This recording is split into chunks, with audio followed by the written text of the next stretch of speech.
Waking up early. World seems so quiet.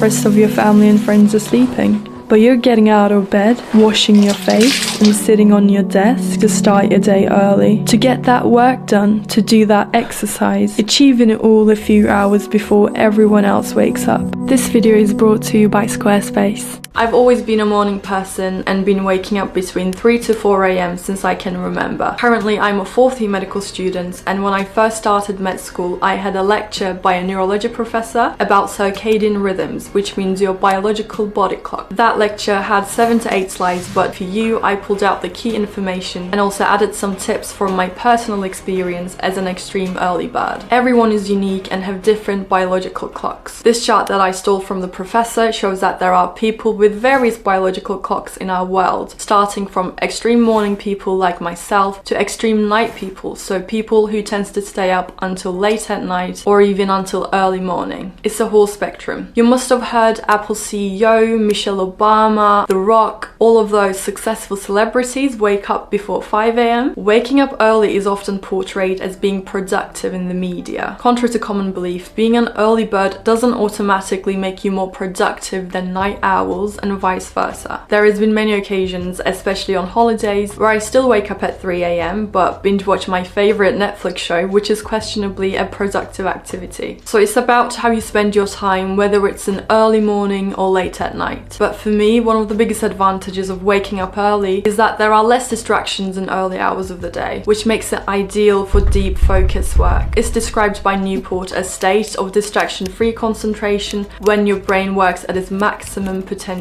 If you want to become more of a morning person, you can train your body clock, and here is how I wake up at 3 a.m. naturally without an alarm. Firstly, go to bed early. It sounds basic, but it is essential. Let's ask my flatmates about my sleep schedule, who's been witnessing me wake up and go to sleep throughout the year. Here I am with Clara, Lavi, as known as flatmate number 1. What? No! I'm flatmate number 1. Actual flatmate number 1. How is my sleep schedule like?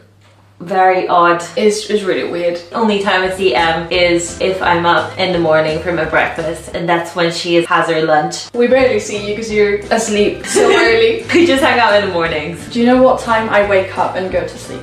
Ooh, I think you wake up at like around 4 a.m. and about 6 p.m. I think you go to bed. Even though my flatmates exaggerated it, but I still go to bed early, around 7:30, because getting enough sleep is the key to waking up feeling refreshed. For me, enough sleep means 7.5 hours of sleep, but this can change from person to person, and it also differs by age. These are the hours of sleep each age group need according to Health Service of the UK. That's why you really want to avoid sacrificing sleep to become an early riser, because it will catch up with you. You can cut your sleep short to wake up early for a couple of days, but then sleep deprivation will cause you poor concentration, anxiety, tiredness during the day, and it won't be a sleep routine you can maintain. If early rising means cutting sleep, don't do it.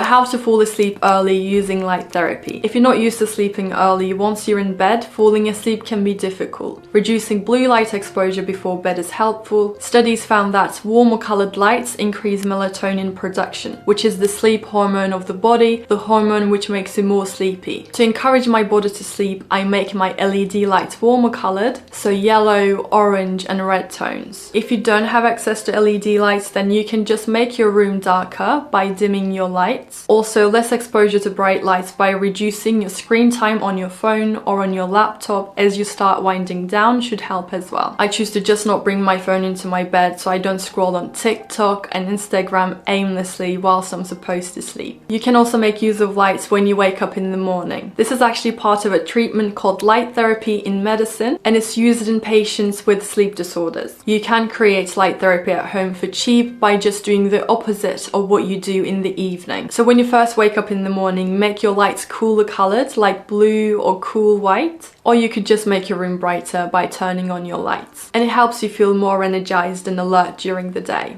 Morning routines and waking up with a plan. Having a goal and a plan motivates you and makes it easy to get up. So understand why you want to wake up early in the first place. For example, because you want to get ahead of your revision before school, or exercise before work, or just have time to meditate and pray before leaving home. Having a morning routine sets the tone for the day, and it gives a sense of structure and purpose, which can help improve overall productivity of your day. And when you're being consistent with your morning routine, your body becomes used to this schedule and helps you naturally wake up at the same time each day. For me, early morning is the time where I can focus and learn the best, so I prioritize getting as much studying done as possible. If you want to see my 3 a.m. morning routine, you can watch it here. Before we continue with the rest of the video, I want to present you Squarespace. It's a platform where you can do website designs for an online store or a blog. I wouldn't even know where to begin with building a website on my own, but they make it so simple as they have so many beautiful, fully customizable templates. And this is the website I created on training your circadian rhythm. Squarespace is there to support you throughout your journey of building a successful brand, starting from seamless domain registration to creating a logo for your business. And they have 24/7 customer support if you needed anything. So if you want to create your own site, go to squarespace.com for a free trial. And when you're ready to launch, go to squarespace.com/Zeliha to save 10% of your first purchase of a website or domain.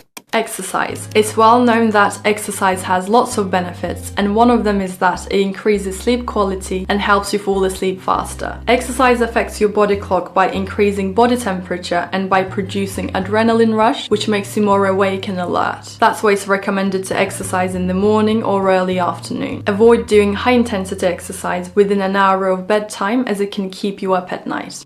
For longer lasting results, move your body clock slowly. So advance your bedtime a bit earlier each night until the desired bedtime is reached. For example, go to bed at midnight one night, then 11:45 the next, then 11:30 the following night, and so on. Doing this progressive change in your sleep routine will help your body adapt more easily.